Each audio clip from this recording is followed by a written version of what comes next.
All right. Come on. Used to a chief bridesmaid speech. Do it. Well, it's the moment everyone's been waiting for. It's not my speech just yet, let's see. We had speeches. Obviously we've got 4 speeches because we've got a chief bridesmaid speech as well. It's a bit unusual, but we're going to start, I believe, with Nick. So.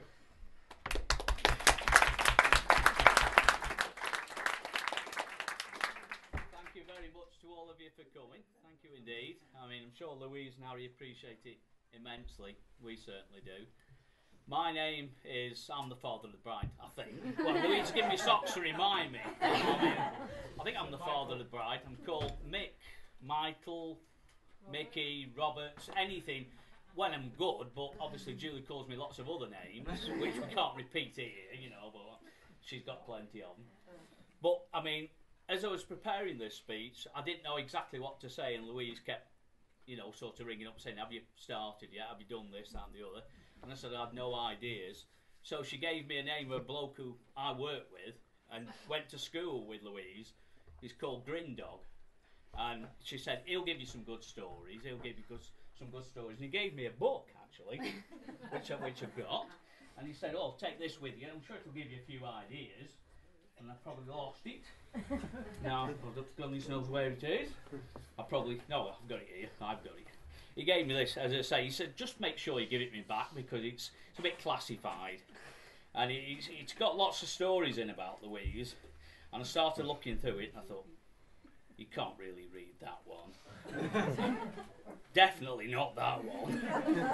And I thought to myself, oh, that's about, you know, it's about all right. And I thought, no, you can't, no. I thought Louise... Anyway, Harry came up and said, well, if you read something out from that book, I'll give you 30 quid.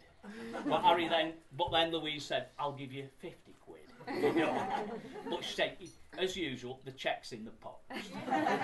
So, I mean, when I'll see it, I don't know. But, I mean, as you all know, Louise is really into, and Harry knows, she's really into sport. Really into sport. Now, I've supported Stockport County for years, and I've watched most home games and quite a few away games. And Louise couldn't understand me one. And then she said, when she was a young girl, she said to me one particular weekend, she says, next time you go to Stockport County, I'll come with you. She said, I want to see why you get so worked up when you're coming through the door, the dogs and the cat, when they hear your voice, disappear. She said, I want to see why. She came with me this particular Saturday, they played Notts County. It was absolutely awful. Watching paint dry would have been exciting. It was absolutely awful. It is quite a lot of the time. But to my surprise, as the final whistle went, Louise got up and said to me, when are we coming again, Dad? I really enjoyed that. And I was gobsmacked. I was amazed. I thought she'd never want to see another game. We came the next Saturday, and believe it or not, they drew 0-0 like they'd done the Saturday before. Again. Which led to the Stockport County full title of Stockport County 0. You know, that read to it. But Louise was hooked. She really was. She was really into it. And we've been to many away games and home games together. We've been all over the country. And we've had lots of fun times and lots of fantastic times. One time we went, when she started going, she was very young. I used to say to her before we went how old she was and when her birthday was. And it was so I could pay half price for her on the bus or train. that was all. So I used to drum it into it. And then this particular day, we'd gone by train, and this guard came up to me and was talking to Louise and said, your lad's not very, you know, and he was talking about the lad. And I just cracked up. I thought it was so funny. And I was still laughing as we were walking to the game. Louise was about 5 yards in front of me. And eventually she'd had enough, and she just turned round to give me a mouthful, and she started to give it to me and walked straight into a lamp. It was just like out of a comic film, I don't know, cartoon, anything, whatever you'd want to say. But, I mean, yeah, we've been to many games together. I mean, as I say, we've been all over the country, me and Louise, and on occasions, even Julie's come. Okay. And we've tried to get Harry interested. And he's come several times, but I mean, I think Louise admit he's a work in progress. Really. We can't. I mean, he's what we call an egg chaser. Now, for anybody who doesn't know what means, is he's into rugby, and we can't get him away from his rugby. But I mean, we first met Harry as a long time, you know, and Louise brought him home, and we straight away when you meet somebody, you know you're going to like them, and we did. And both Julie and myself thought it was something special because you just liked him. We liked him straight away. He was a great person, and it was fantastic. And we couldn't have wished for a better, you know, person to be with Louise. We really thought a lot of him, and we obviously still do. And I mean, obviously by my comments today, I can't wait to get rid of Louise. I mean, somebody did say 15 seconds. That was a long time. But yeah. I'll finally finish off by saying there's a few thank yous I like to say to various people.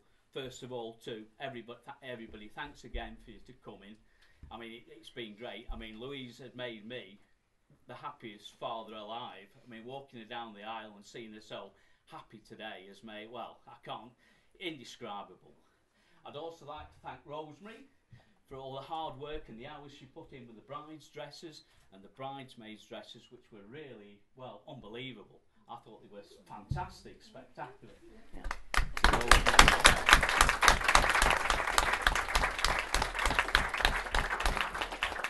also like to thank Kate for, it was a phobia of hers driving on motorways, and she overcame that and brought us down, and thank you very much, Kate. I mean, you didn't really want to, we know, but you did very well indeed. To Steph and Jess, who've done the, you know, makeup and whatever, hair, and fantastic. She looked really nice, really nice. I mean, I when I first saw her, I couldn't believe, I was speechless at first, stunned. And then she burst out crying, and everybody came running into the room to see what had said and what had done. But yeah, I mean, fantastic. And as I say, thank you again to all of you for coming and making this such a fantastic day. And it really has been for them both, for everybody. And I'd like to raise a toast to Louise and Harry and say good luck to you both in your future life and happiness together. To Louise and Harry. Thank you. Louise and Harry. Thank you very much. Well done, Dad.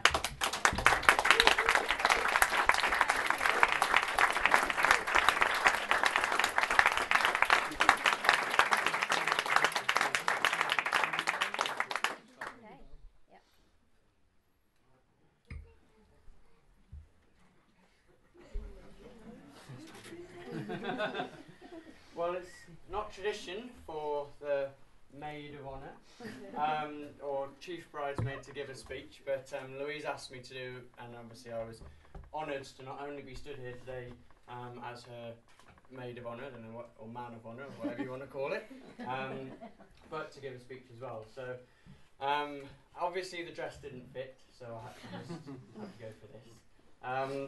I've got a few notes, hope you don't mind. This is definitely going to be the best maid of honour speech I think I've ever given, and I probably will ever give. For those of you who don't know me, my name's Adam. I met Louise and Harry when I worked at World Challenge about 5 years ago now, wasn't it? When you first started, 2007. And let's. We didn't really get on to start off with, so to be stood here as her maid of honour is quite a shock, really. But two quite stubborn people, kind of almost like butting horns, because I started at World Challenge in 2006, and I'd been there for a year when Louise started in 2007, and I thought I was the bee's knees. I thought I knew everything about Buxton. Didn't know she was a local girl, so she knew everywhere. So the kind of most memorable one is when we're driving up over the Cat and Fiddle. For those of you who don't know Buxton, it's a kind of a road that goes up and over the moors. And she pointed out Jodrell Bank in the corner, and I was like, "That's not Jodrell Bank. You've got no idea." And she's like, "Bloody is." Sorry, but so anyway. That's the sort of kind of relationship we had as a friendship to start off with, where both of us would swear blind that we knew what we were talking about. more often than not Louise did and I didn't.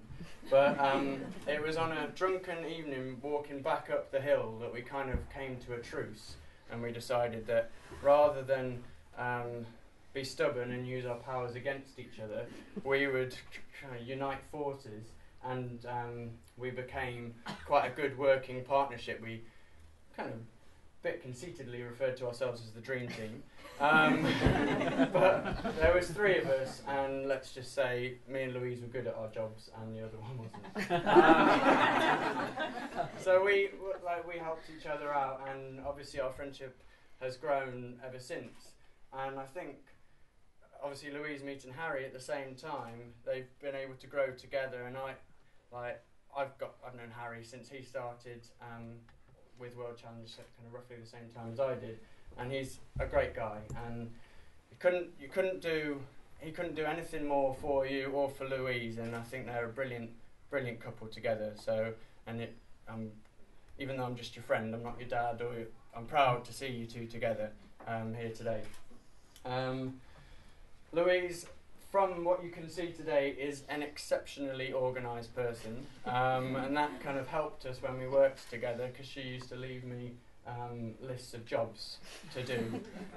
So it was great, because when I got back off after the weekend, I knew exactly what I needed to do, because Louise had already planned it for me. So Harry's in good hands. He'll never know, he'll never not be organised, because Louise won't let him.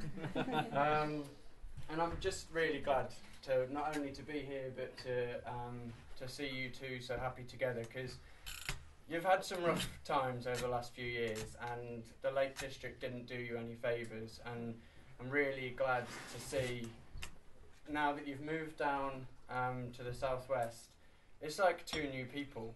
The Lake District was a tough time for you. You spent 2 hard years up there, but now to see you both progressing in your careers and what you want to do, and to see you happy, like it's something very simple, but to be happy in your work and to be happy with your life together, I think there's a lot to be said for that. And yeah, you're very settled here, or I hope you are. You seem it.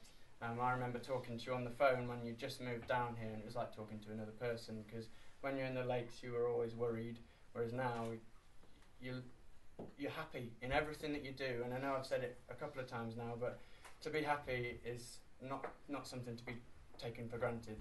So, and it's brilliant to see so many people. I don't know hardly any of you in this room, but obviously you're all care for and you all love Louise and Harry in your own ways. And it's just great to see such a massive amount of support for the 2 of you and for your relationship. I'll wrap it up now. I wish you the most amazing future together. You've already had many years together where you've looked after each other, you've done some exciting and amazing things, and hopefully you will continue to do those, and but you can work at it together as man and wife, and look after each other, really. To kind of sum up the happiness thing, I found a quote on the internet from somebody called Democritus, whoever he is. But it says, happiness resides not in possessions and not in gold. The feeling of happiness dwells in the soul. And I think if you can take that forward and you can look after each other, and whether you've got your 42-inch flat screen TV or not, it doesn't matter. Because as long as you look after each other and you nurture each other's love and you nurture each other's soul, then you've got a long and happy future together. Okay, so if you can raise your glasses.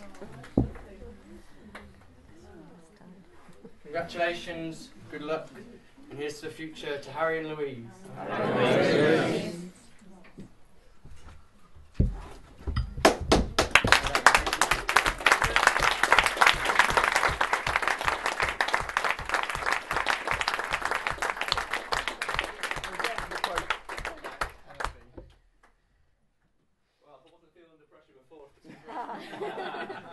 I definitely am now.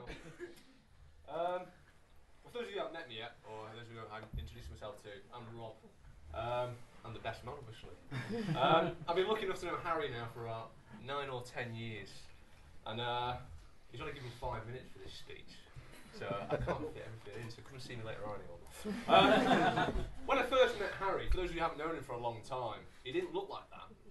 He was the exact spitting image of a certain footballer, David Seaman. He had long hair and a ponytail, and at the time, he was trying his best to grow a moustache.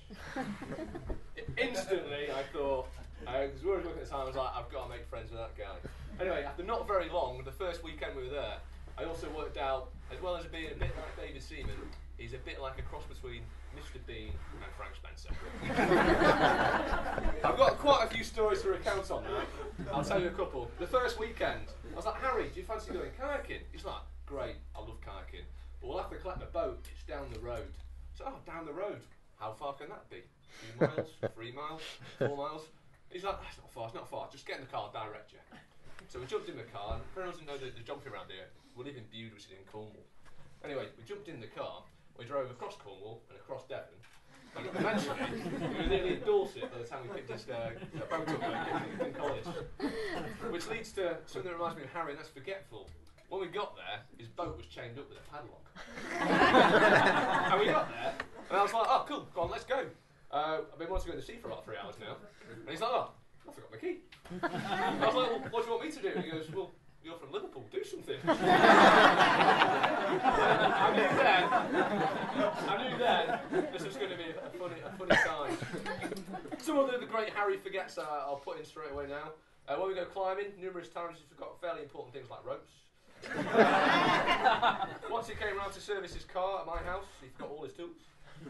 Once we went kayaking, he actually forgot his kayak. The reason what a kayak is the very long thing, about 7 foot, to put on your roof. It's quite hard to miss. Last year we went to Scotland in monsoon season. We've got his waterproofs. Luckily by this point, I'd worked out I should just take 2 of everything. So I had a spare pair. Probably one of the funniest forgets of Harry.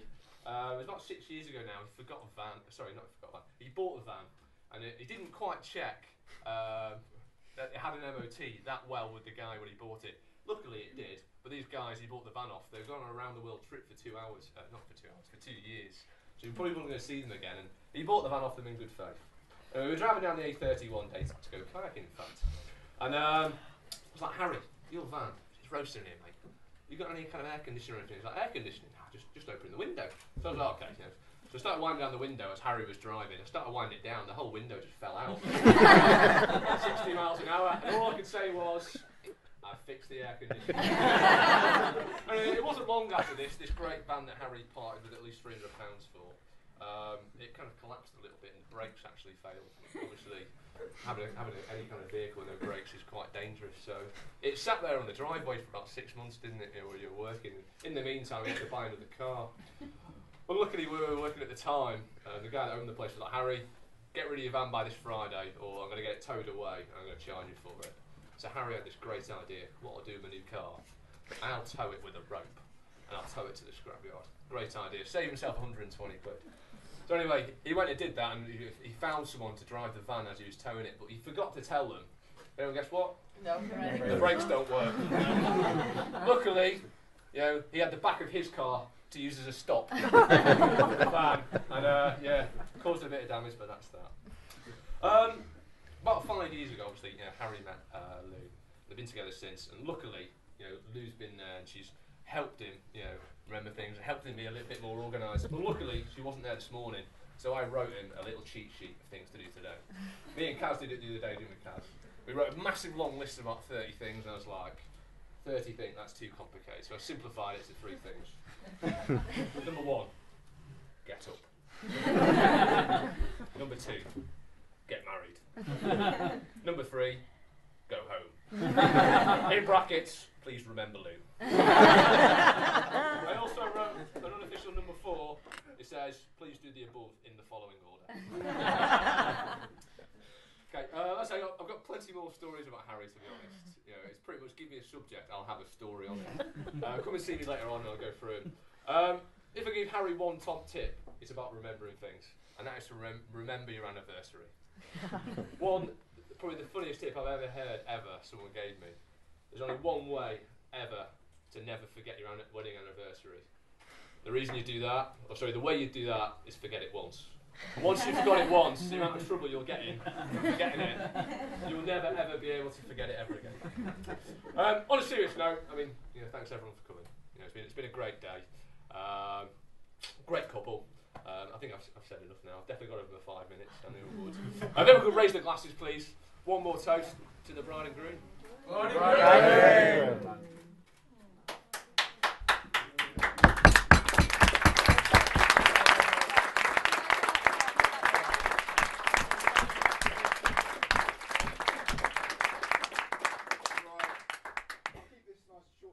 Guys, because I'm sure you're all ready to grab a coffee and everything. Just a few thank yous really. I want to say thank you for Adam for a lovely speech. Thank you to Mick for a lovely speech. And cheers, Rob. No, no stories.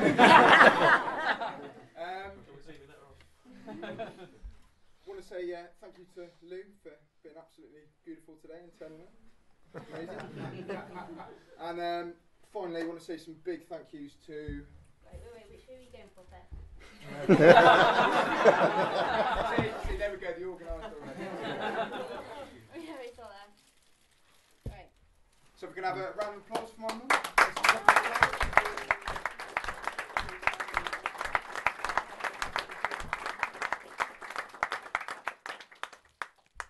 if we can have a round of applause for Julie for being so great.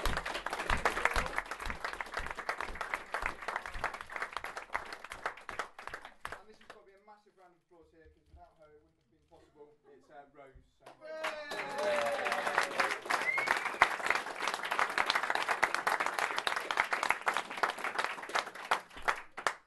And I said I'd keep it short and sweet because I'm freestyling it here, guys. So that's pretty much the end. In a minute, if you want to head in there, we're going to start doing coffees and stuff like that.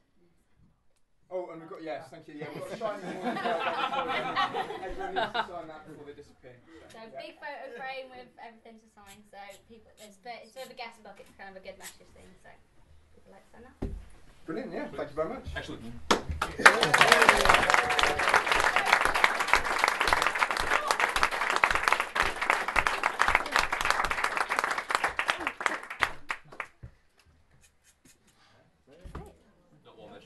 Tea and coffee served just outside if anyone wants a tea, coffee or anything.